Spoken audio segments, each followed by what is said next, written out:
Alright, this Photoshop tutorial is going to deal with images, importing them, managing them, and taking out the background colors of them. So what we're going to go ahead and do is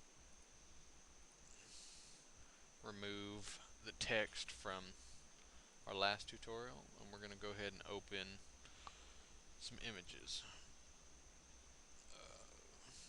For importing images, I'm just going to use a little anime image that I have that I can use for this will serve multiple purposes. What we're going to do is we're going to use our rectangular marquee tool, and we're going to outline the whole dimensions. We're just going to go ahead and drag it to fill the whole dimensions. And what you're going to do is the short way and the quick way is to press Control C, which is copy, or you can go to the edit button, scroll down to copy, which also tells you the key commands for it. Control C, press Control C or click it, go back to your original document and press Control V, which is paste, or you can go up here and you can go to paste, which as it shows Control V. And I've just posted two of the same images. So I'm going to go ahead and change the background color to give you all an idea of what I'm doing. You can import any image like this. Just go to open, file, open, and whatever picture you're going to bring in, and it'll bring it in. If I wanted to go, like I'll go into open, which the key command is Control O. If I want to go into all my images and bring all these images in, you click the first one, hold shift, click the last image, and it'll highlight all of them and just open. And Photoshop will open them in their own windows. Say solar, space, star, star 2, star 3. And then it's the same process of copying and pasting them in there onto your original document. Now, to remove this white space out of here, out of both of these images, what we're going to do is we're going to use the rectangular marquee. We're going to go around the outside of it and try to get as close as you can to the complete image, like that. We're going to go up here to select. We're going to go to color range. And what we're going to do is we're going to use this little color dropper, and we're going to select the white space that's behind them. And as you see in your little preview window, the white space is what you're going to be taking out. So any color, no matter what it is, will show up as white in this preview if you're taking it out. Now if I clicked on the shadow on his jacket, as you see, the white is what would be removed. So we're going to remove this white space. We're going to click OK, and as you see, it outlines the whole image. Everything that's staying, it's outlined, and we're going to press the delete key.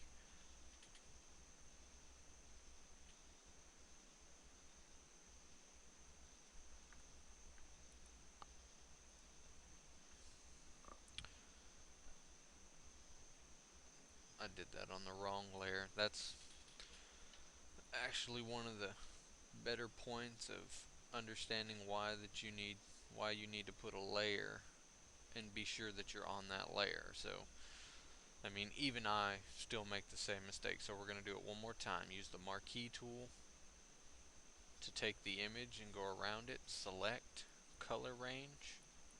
I'm going to go ahead and select the white and delete it out of there. And that's what it's supposed to do. And we're going to press Control D to deselect.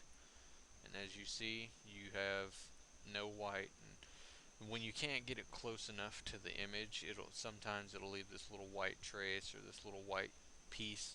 You can just take your eraser and go through and erase it out if you need to.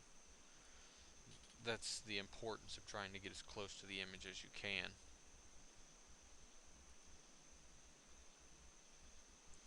So what I'm going to go ahead and do is I'm going to take that picture and I'm going to delete that whole picture out of there, and delete this whole layer actually, because it's not needed anymore. Control deselect, deselect, and I'm going to put it on a blue background, or yeah, we'll go ahead and do a blue background.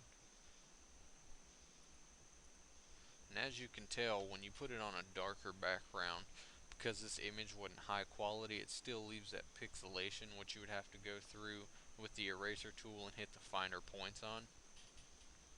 So whenever possible, use high quality images. That way you don't have to deal with this.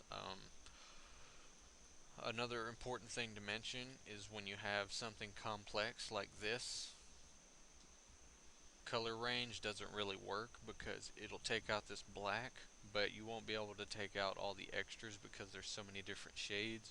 You'll be here for a while. So try to go with a basic image if you're gonna do something like that. That way it's just less of a headache on you. What we're gonna do now is I'm gonna show you how to transform images. Control C to copy this image after you've went ahead and outlined it. And then we're going to do Control V for a paste, and as you see, it pasted it right there and created a new layer. And what you can do is you can press Control T, and it'll allow you to transform the image. Now for images, it's always good to go from bigger to smaller instead of smaller to bigger. Because this is a high quality image, it takes a lot to distort it, but as you see right here, before you click apply, what it's going to do is going to sit here and pixelate. Then you click apply and you'll see that it clears up. But depending on the resolution of the picture, if you sit there and have a low resolution picture and try to do that, it'll be distorted, which I'll show you. Let me with this.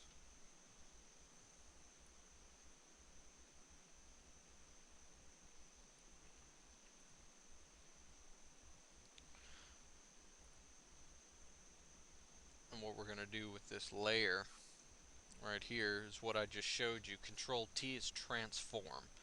So you can transform it. And I'm going to show you an advanced technique of free transform. And as you see, these grids popped up on the image. Well, what that means is you can take your mouse and you can transform the image any way you would like it to be. The whole image. And if you don't like the way it is, say, oh, I don't like that.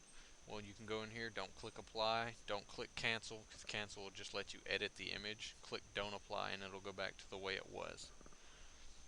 Now we're going to control T and we're going to make the image small. Remember, control T is for transform. And that is the transformation of images. Now I just showed you how to resize an image. And I showed you how to take the background out of a low quality, high quality image. I used a low quality. I'll go ahead and try it on this one. It'll probably have the same effect, but it's a high res, so go to select, color range, black, and we'll take all the black out. And as you see, it takes all the black out. And because it's a high quality picture, it doesn't have too much left over. I'll go ahead and erase that because my marquee wasn't on point. There you go, there's hardly any black left over compared to this one. So that is the images resizing and transform tutorial. I hope you enjoyed.